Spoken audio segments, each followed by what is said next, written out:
사랑하는 성도 여러분, 한 해 동안 우리 교회가 나아가고자 하는 말씀이 있습니다. 오늘 본문의 말씀이 우리가 이 본문의 말씀을 붙들고 한 해 동안 은혜를 나누며 살길 원합니다. 오늘 본문의 말씀 한번 다시 살펴보기를 원합니다. 너는 진리의 말씀을 옳게 분별하며 불끄러운 것이 없는 일꾼으로 인정된 자로 자신을 하나님 앞에 드리기를 힘쓰라. 사랑하는 성도 여러분, 저와 여러분이 2025년 한 해 동안 하나님 앞에 드려지는, 온전히 드려지는 한 해가 되시길 진심으로 축원합니다. 오늘의 말씀의 결론은 우리가 하나님 앞에 드려지기를 힘쓰라고 말하고 있습니다. 사랑하는 성도 여러분, 우리가 하나님 앞에 온전히 드려지려면 어떻게 해야 할까요? 우리가 어떻게 해야 하나님 앞에 온전히 드려질 수 있을까요? 성경에는 우리가 행해야 할 방법을 많이 가르쳐주고 계십니다. 하지만 오늘은 본문의 말씀 가운데서 그 방법을 살펴보기를 원합니다. 먼저 우리가 하나님 앞에 우리 자신을 온전히 드리기 위해서는 진리의 말씀을 분별할 수 있어야 될 줄 믿으시길 바랍니다. 여러분, 진리라는 것은 무엇입니까? 진리는 참, 진실이라는 뜻입니다. 이 말씀은 언제나 변함없는 진실, 유일한 진실을 뜻하는 줄 믿으시길 바랍니다. 이 땅에 유일하고 참되고 진실된 분은 오직 예수 그리스도라는 것입니다. 여러분, 우리가 하나님 앞에 나를 드린다는 것은 순종을 뜻하는 것입니다. 여러분, 우리가 순종할 대상을 알지 못하면 온전한 순종을 드릴 수가 없다는 것입니다. 하나님의 말씀은 언제나 예수 그리스도를 우리에게 가르쳐주고 계십니다. 십자가에서 우리의 죄를 위하여서 친히 그 죄를 담당하신 예수 그리스도, 또한 부활하신 예수 그리스도를 우리에게 말씀하고 있는 줄 믿으시길 바랍니다. 그렇기 때문에 우리는 그 예수님을 믿는 것입니다. 그 예수님만이 우리에게 진리가 되시는 줄 믿으시길 바랍니다. 그런데 이 시대에는 많은 사람들이 진리라고 말하는 것에 매달려 살아갑니다. 먼저 이단이나 사이비 종교들이 외치는 진리들이 있습니다. 그들은 예수 그리스도가 아닌 다른 것을 복음으로 받아들이고 구원자로 받아들이며 살고 있다는 것입니다. 그런데 그들이 말하는 구원자는 또 바뀝니다. 그들이 말하는 진리는 또 변합니다. 진리는 변하지 않는 것입니다. 유일한 것이고 참된 것이 되어야 되는 것입니다. 그들은 이렇게 하면 구원을 얻는다, 이 비밀을 깨달으면 구원을 얻는다고 말하지만 그 사실은 또 바뀐다는 것입니다. 더욱 불쌍한 것은 그들이 그렇게 구원을 얻기 위해서 그 누구보다, 일반 성도들보다 더 열심히 전도도 하고 그들이 원하는 방법을 행하려고 노력하며 산다는 것입니다. 그 열심은 어쩌면 우리보다 더 뛰어난 열심일 수도 있습니다. 그런데 그들은 열심히 그것을 붙잡으려고 쫓아다니지만 그 진리를 잡을 수가 없다는 것입니다. 구원을 얻을 수가 없다는 것입니다. 진리와 함께 하지 못하고 결국 진리를 얻지 못한 채 그들의 모든 삶 가운데 허무함만 가지며 끝이 난다는 것을 우리는 알아야 하는 것입니다. 디모데후서 4장 3절에서 4절, 때가 이르니 사람이 바른 교훈을 받지 아니하며 귀가 가려워서 자기의 사욕을 따르는 스승을 많이 두고 또 그 길을 진리에서 돌이켜 허탄한 이야기를 따르리라. 말세가 되면 진리라고 말하는 것들이 참 많습니다.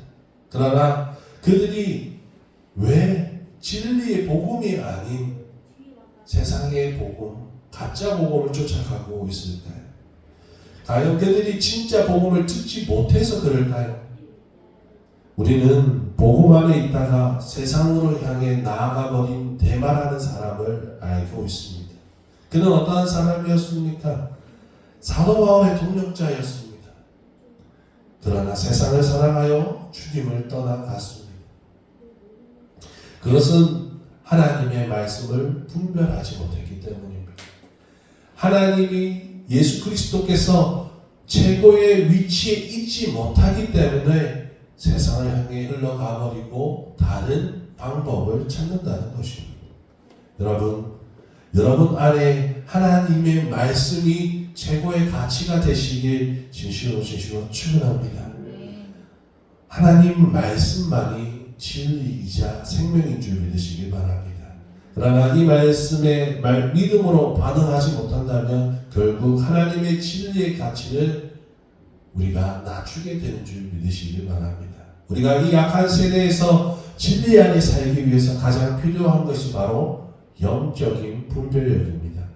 영적으로 분별한다는 것은 진리의 말씀을 올바르게 분석하고 정확하게 가르치고 행하는 것인 줄 믿으시길 바랍니다. 그러나 조심할 것이 있습니다. 영적인 분별력은 때론 어떤 사람들은 이렇게 얘기하기도 합니다. 영적인 분별력이 없는 사람들이 영적인 것을 말할 때가 있는데 그들이 말하는 영적인 것은 보이는 것을 얘기할 때가 참 많습니다. 환경을 말할 때가 많다는 것입니다. 결국 하나님께서 하시는 말씀의 의도에서 벗어나 세상에 허탄한 말을 하고 그것을 진리라고 얘기하고 자기가 개인적으로 받은 체험이나 은혜를 진리라고 말하기도 한다는 것입니다. 그들은 말씀을 나의 지식으로 생각하기도 하고 마음대로 해석하고 비유로 풀어내려고 하기도 합니다. 또는 퍼즐처럼 끼워 맞추려고 합니다. 하나님 말씀에 자신의 생각을 끼워 맞춰서 사람들에게 이것이 진리다라고 가르친다는 것입니다. 마치 사단이 예수님을 시험한 것처럼 하나님의 말씀으로 사람을 미혹하는 말을 하기도 한다는 것입니다. 사랑하는 성도 여러분, 하나님의 말씀은 하나님의 뜻이 그대로 담겨있는 줄 믿으시길 바랍니다. 그 어느 누구나 듣고 구원을 얻을 수 있을 만한 하나님의 말씀인 줄 믿으시길 바랍니다. 그렇기 때문에 하나님의 말씀은 절대적이고 변하지 않는다는 것입니다. 처음 하나님의 말씀이 전해졌을 때랑 지금이랑 하나님의 말씀은 언제나 우리를 향한 하나님의 사랑을 가르쳐주고 있는 줄 믿으시길 바랍니다. 물론 하나님의 말씀은 이 세상 그 어떤 책보다 능력이 있습니다. 하지만 그 말씀을 우리는 오용해서는 안 된다는 것입니다. 하나님의 의도가 아닌 설교자의 잘못된 의도를 따라가거나 또한 스스로 생각으로 하나님의 말씀의 의도에서 벗어나는 삶에 적용해서는 안 되는 것입니다. 그래서 우리는 영적인 분별을 가지기 위해서 하나님의 말씀을 올바르게 배워야 하는 것입니다. 이 말은 성도들이 전부 신학교를 가야 된다고 말하는 것이 아닙니다. 하지만 일상생활에서 우리는 하나님의 말씀을 읽고 묵상하며 스스로 내 삶에 대해서 질문하고 적용해야 한다는 것입니다. 로마서 12장 2절에서 3절 너희는 이 세대를 본받지 말고 오직 마음을 새롭게 함으로 변화를 받아 하나님의 선하시고 기뻐하시고 온전하신 뜻이 무엇인지 분별하도록 하라. 내게 주신 은혜로 말미암아 너희 각 사람에게 말하노니 마땅히 생각할 그 이상의 생각을 품지 말고 오직 하나님께서 각 사람에게 나눠주신 믿음의 분량대로 지혜롭게 생각하라. 사랑하는 성도 여러분, 우리는 발전해 나아가야 될 줄 믿으시길 바랍니다. 성장해 나아가야 합니다. 우리가 성장하려면 무엇을 먹어야 합니까? 양식을 먹어야 합니다. 우리가 영적으로 성장하려면 영적인 양식, 하나님의 말씀을 먹어야 되는 줄 믿으시길 바랍니다. 그것은 예배의 자리이고 또한 우리가 성경의 말씀을 읽고 기도의 자리에 있는 것이 바로 우리가 성장하는 길인 줄 믿으시길 바랍니다. 더 나아가 하나님의 말씀을 듣는 것에 우리는 머무는 것이 아니라 하나님의 말씀의 의도를 생각하고 묵상하며 살아가야 하고 삶에 적용하시기 주시고 축원합니다. 우리를 하나님 앞에 드리려면 순종이 필요합니다. 하지만 하나님의 뜻을 모르고 우리의 열심으로만 행한다면 온전한 순종은 행할 수가 없습니다. 또한 하나님이 어떠한 분인지 모르면 그분을 기쁘시게 할 수가 없는 줄 믿으시길 바랍니다. 우리가 온전히 나 자신을 하나님 앞에 드리기 위해서는 영적인 분별력이 꼭 필요한 줄 믿으시기 바랍니다. 그런데 정말로 이 시대 교회 가운데서 걱정되는 부분이 영적인 부분이라고 말할 수 있습니다. 많은 사람들이 영적인 것을 찾습니다. 그러나 하나님 말씀 가운데서 하나님의 뜻을 찾는 것이 영적인 것이지 신비주의나 신사도 운동을 통해서 개인적인 체험을 중시해서는 안 된다는 것입니다. 때로는 개인적 체험이나 신비적인 은혜가 우리의 신앙생활에 도움이 되기도 합니다. 하지만 하나님의 말씀이 없인 그 중심에 하나님의 말씀이 없인 신비주의 체험만 찾아내는 사람들이 많다는 것입니다. 하나님의 말씀의 뜻과 다르게 그저 뜨거운 감정, 신비적인 현상만 찾아다니는 사람들이 많다는 것입니다. 오직 그 사람들은 그것을 쫓아다닙니다. 이것은 마약과 전혀 다르지 않습니다. 계란만 쪼는 사람과 전혀 다를 것이 없다는 것입니다. 사랑하는 성도 여러분, 하나님은 지극히 이성적이신 분이고 인격적이신 분인 줄 믿으시길 바랍니다. 하나님은 말씀을 통해서 진리이신 예수 그리스도를 우리에게 알게 하시고 그분으로 인해서 우리가 하나님의 사랑을 깨닫고 믿음으로 우리가 구원을 얻게 되는 줄 믿으시길 바랍니다. 또한 하나님의 말씀은 단순한 지식으로 받아들여서는 안 됩니다. 하나님의 말씀은 우리의 삶의 모든 방향을 하나님께로 돌리는 능력이 있는 말씀인 줄 믿으시길 바랍니다. 머리로만 깨닫는 것이 아닙니다. 하나님의 말씀은 삶을 변화시키는 줄 믿으시길 바랍니다. 한 사람을 변화시키고 한 가정을 변화시키고 한 사회를 변화시키고 이 나라를 변화시키는 말씀의 능력이 있는 줄 믿으시길 바랍니다. 사랑하는 성도 여러분, 우리가 자꾸만 개인적인 체험과 신비적인 체험만 쫓아가게 되면 뜨거움만 찾습니다. 내 마음의 뜨거움만 찾고 분별을 하지 못하게 됩니다. 그래서 거기에만 빠져서 거기만 쫓아갑니다. 여러분, 어떤 사람들이 천국을 계속 쫓아다닙니다. 천국을 쫓아다니는데 천국을 왜 가야 되고 천국이 과연 무엇인지를 잃어버리는 사람들이 많다는 것입니다. 천국은 주님께서 계시기 때문에 천국인 줄 믿으시길 바랍니다. 어떠한 많은 세상의 복이 누리기 위해서 천국을 가는 것이 아니라 하나님의 사랑을 더욱더 체험하기 위해서 우리는 천국을 향해 가는 것입니다. 지금도 우리가 천국 가운데 사는 것은 하나님의 말씀으로 예수 그리스도의 사랑을 통해서 하나님을 알기 때문이라는 것입니다.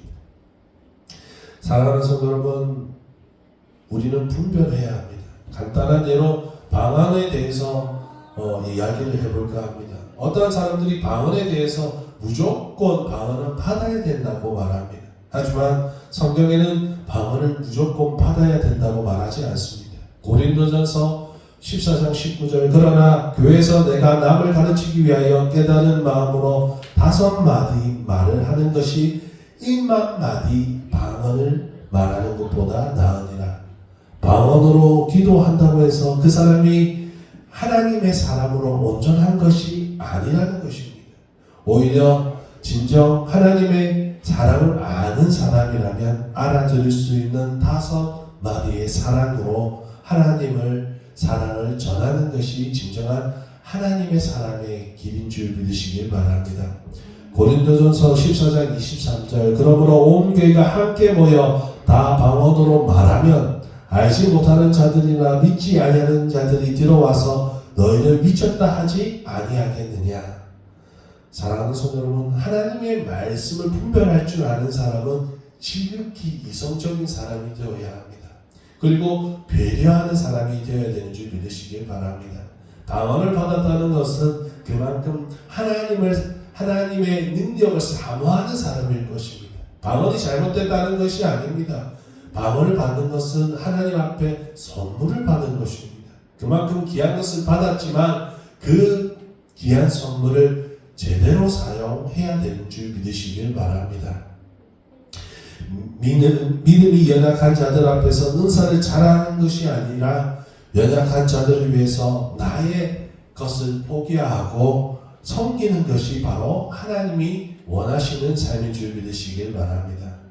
물론 개인의 유익을 위해서, 기도의 유익을 위하여 방언을 받으면 좋습니다. 사모하는 것은 좋습니다. 하지만 그것은 꼭 필수의 조건이 아니라는 것입니다. 사랑하는 성도 여러분, 방언 받기보다 사랑하기를 더 강구하는 저와 여러분 되시기에 진심으로 축원합니다. 특히 말세가 되면 될수록 말씀으로 믿음을 말하기보다는 어떤 현상을 보고 또는 가짜 복음을 통하여서 믿는 사람들에게 미혹되는 일이 더욱 많아지게 되는 것입니다. 요한일서 4장 1절에서 3절, 사랑하는 자들아 영을 다 믿지 말고 오직 영들이 하나님께 속하였나 분별하라. 많은 거짓 선지자가 세상에 나왔습니다. 이로써 너희가 하나님의 영을 알지니 곧 예수 그리스도께서 육체로 오신 것을 시인하는 영마다 하나님께 속하는 것이요 예수를 시인하지 아니하는 영마다 하나님께 속한 것이 아니니 이것이 곧 저 그리스도의 영이니라. 오리라 한 말을 너희가 들었거니와 지금 벌써 세상에 있느니라. 사랑하는 성도 여러분, 우리는 더욱 말씀으로 깨어 근신하여야 될 줄 믿으시길 바랍니다. 지금도 우는 사자같이 마귀는 우리를 삼키려고 우리에게 눈에 보이는 것으로 마음으로 미혹한다는 것입니다. 하나님은 우리에게 말씀하신 예수 그리스도를 보내주셔서 믿음을 우리에게 선물로 주셨습니다. 진리를 우리에게 선물하신 줄 믿으시길 바랍니다. 그 진리의 말씀이신 예수님이 걸어가신 그 길을 쫓아가시길 진심으로 축원합니다. 우리가 우리를 하나님 앞에 온전히 드리기 위해서는 부끄러울 것이 없는 일꾼이 되어 가야 합니다. 먼저 하나님의 말씀을 깨달았다면 이제 그 말씀에 적용하는 삶을 사시길 축원합니다. 이 악한 세대를 본받지 말고 하나님의 말씀이 기준이 되어서 하나님의 의도대로 우리를 쳐서 하나님이 원하시는 삶으로 살아가길 바랍니다. 가장 좋은 신앙은 어떠한 신앙일까요? 그것은 말씀과 삶이 일치되는 것입니다. 물론 우리가 아는 하나님의 말씀대로 우리가 완벽하게 살면 좋겠지만 우리는 그렇게 살 수가 없습니다. 하지만 우리가 점차적으로도 변해가야 된다는 것입니다. 하나님은 우리가 완전해질 수 없다는 것을 아십니다. 하지만 우리의 걸음의 발걸음을 하나님께로 옮기시기를 원하시는 줄 믿으시길 바랍니다. 조금씩이라도 하나님은 우리가 성장해 나아가길 원하시는 것입니다. 하나님의 말씀을 깨닫고 악한 세대에 물들지 않고 주님을 찾는 저와 여러분 되시기를 진심으로 축원합니다. 사랑하는 성도 여러분, 하나님은 이 세상에서 완전한 자를 찾으셨을까요? 아닙니다. 하나님은 이 땅에 완전한 자가 없다는 것을 분명히 잘 아셨습니다. 예수님의 제자들은 어떠합니까? 그들은 과연 완전한 자들이었을까요? 아니었습니다. 그들 역시 권력욕을 가지고 있었고 하나님의 뜻은 생각하지 아니하고 자신의 뜻으로 예수님을 막기도 했습니다. 그뿐 아니라 흠삼실에 예수님을 팔아버린 제자도 있습니다. 주님이 잡히시던 날 주님과 함께하는 제자는 아무도 없었습니다. 12제자 완벽한 자는 없었습니다. 예수님과 함께 직접 동행하며 살면서 하나님의 말씀을 들었지만 그들은 완벽하지 못했습니다. 수세기 동안 종교마다 마땅한 성도들이 있습니다. 하지만 그들의 삶 역시 완전했을까요? 아닙니다. 그들은 여전히 부족하다고 고백했습니다. 그러나 그들은 그 고백 속에서 자신은 하나님 앞에 그대로 드린 줄 믿으시길 바랍니다. 하나님이 원하시는 것은 완벽한 자가 되라가 아닙니다. 나를 완전한 자로 드리라는 것이 아니라 완전한 자로 드리기를 힘쓰라고 말하고 계신 줄 믿으시길 바랍니다. 이제 말씀을 마치길 원합니다. 사랑하는 성도 여러분, 하나님은 우리에게 완전한 재물을 원하시는 것이 아니라 하나님께 나오는 것을 원하시는 것입니다. 비록 부족하더라도 오직 예수 그리스도를 힘입어 예수님의 이름을 통하여서 하나님께로 나오길 원하시는 줄 믿으시길 바랍니다. 여러분, 진리는 그것을 가능케 합니다. 진리는 모든 것을 가능케 하는 줄 믿으시길 바랍니다. 하나님께로 나아갈 수 없는 우리를 진리 가운데서 하나님께로 나아갈 수 있는 능력을 허락하시는 것입니다. 우리는 말씀 속에 예수님을 만났습니다. 그리고 말씀 속에서 하나님 앞에 설 수 없는 나도 볼 수 있었습니다. 하지만 예수 그리스도 인하여서 이제 우리는 하나님 앞에 드려지는 삶을 살고 있는 것입니다. 여전히 육신은 연약하지만 우리 안에 있는 믿음으로 변화의 삶을 살아가려 하시길 축원합니다. 사랑하는 성도 여러분, 2025년 한 해 작년보다 더욱 하나님이 주시는 말씀을 잘 분별하고 삶으로 적용하여 하나님 앞에 인정받는 일꾼이 되시길 바랍니다. 저와 여러분의 삶을 하나님 앞에 드리기에 힘쓰는 저와 여러분 되시길 진심으로 주시어 축원합니다. 기도하겠습니다.